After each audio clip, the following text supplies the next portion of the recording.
पश्चिम बंगाल में राजनीतिक हत्याओं का इतिहास सिर्फ और सिर्फ राजनीतिक वर्चस्व सिद्ध करने, भ्रष्टाचार में अपना कट यानी कि अपना हिस्सा रखने के नाम पर प्रमुख रूप से हो रहा है। इस इतिहास को पहले आपको हम रिवाइज करा देते हैं। साल 2000 जुलाई का महीना, बीरभूम के नानूर में 11 भूमिहीन किसानों को मार दिया गया। सीपीएम से जुड़े 44 दोषी करार दिए गए थे। इसके बाद आगे चलिए, 4 जनवरी 2001 तब भी लेफ्ट का शासन था। मिदनापुर के छोटो अंगड़िया में 11 टीएमसी कार्यकर्ताओं को जिंदा जला दिया गया था।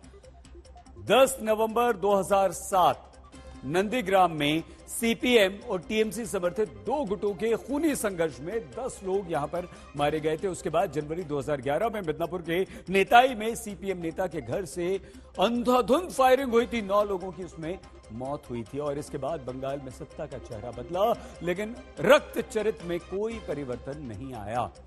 बीजेपी यह दावा करती है कि पिछले 1 हफ्ते में ही पश्चिम बंगाल में 26 लोगों की राजनीतिक हत्याएं हुई हैं। तो क्या यही कारण इस बार बीरभूम में अब तक कुल 9 लोगों की हत्या का है?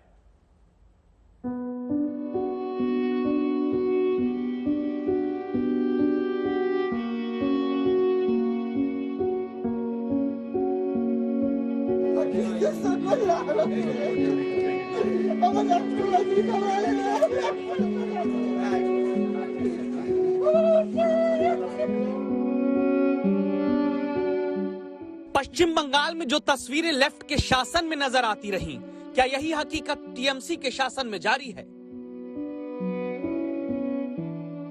जहां या तो मौत के डर में जीने की आदत डालनी है या फिर मौत के डर से घर छोड़कर जाने की आदत शुरू करनी पड़ रही है।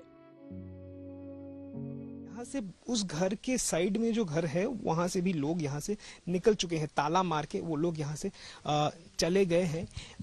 यहाँ पे कुछ है नहीं फिलहाल। ये दूसरा घर, ये वही घर है जिसमें आग भी लगी थी। आप देख सकते हैं कि कुछ लोग यहाँ से निकल गए अपने सुरक्षा को मद्देनजर रखते हुए। इसके लिए जिम्मेदार है सोमवार और उसके बाद भी घटना जब टीएमसी के नेता भादु शेख की कुछ लोगों ने हत्या कर दी। भादु के विरोधियों जो टीएमसी के ही हैं, फिर उनके घरों में आरोप है कि आग लगाई गई। इस पूरे हत्याकांड में टीएमसी के उप प्रधान भादु शेख के परिवार ने भी गांव छोड़ दिया था, जो ममता बनर्जी के आने से पहले वापस गांव में आया या फिर क्या पता लाया गया। यह ममता बनर्जी की पार्टी के मारे गए नेता भादु के पिता माराफत हुसैन है, जिनका सीधा आरोप आपको सुनना और समझना जरूरी है।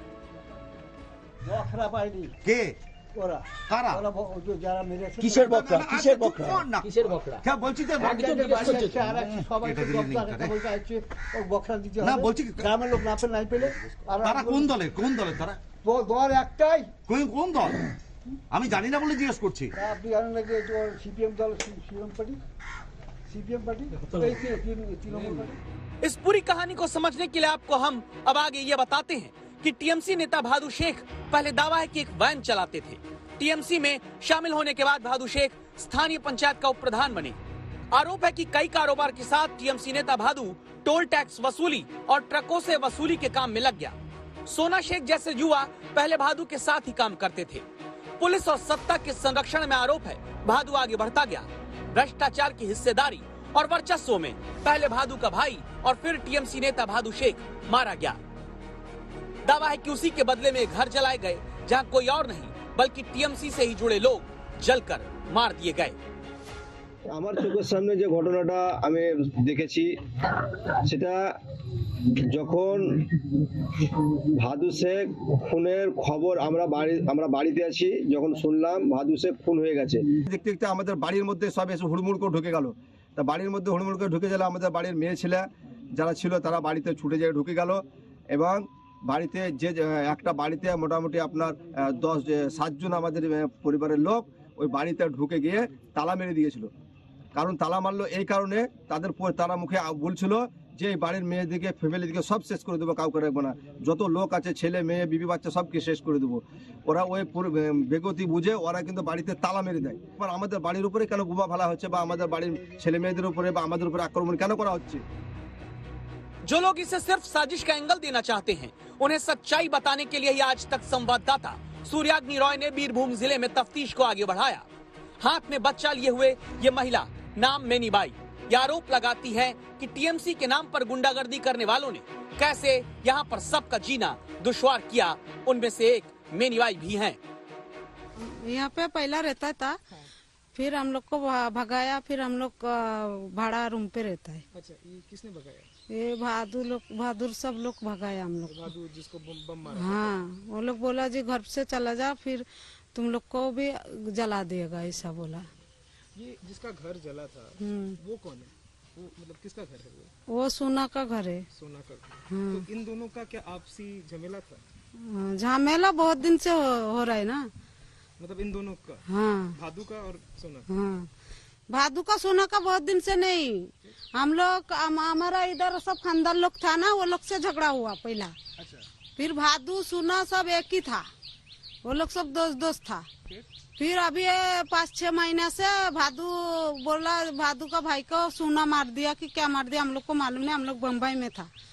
फिर ये लोग से अभी झगड़ा हो गया, सब एक ही था वो लोग पहला। पश्चिम बंगाल का इतिहास यही है, पहले सब एक रहते हैं, फिर अपने अपने हिस्से के लिए अलग अलग होते जाते हैं। हत्या और हिंसा को बढ़ावा मिलता है। दावा है सिर्फ पश्चिम बंगाल के 2021 विधानसभा चुनाव के दौरान ही 14 कार्यकर्ताओं की हत्या हिंसा में हुई। 2019 लोकसभा चुनाव के दौरान बंगाल में 693 मामले राजनीतिक हिंसा के सामने आए, जिसमें 11 हत्याएं हुई।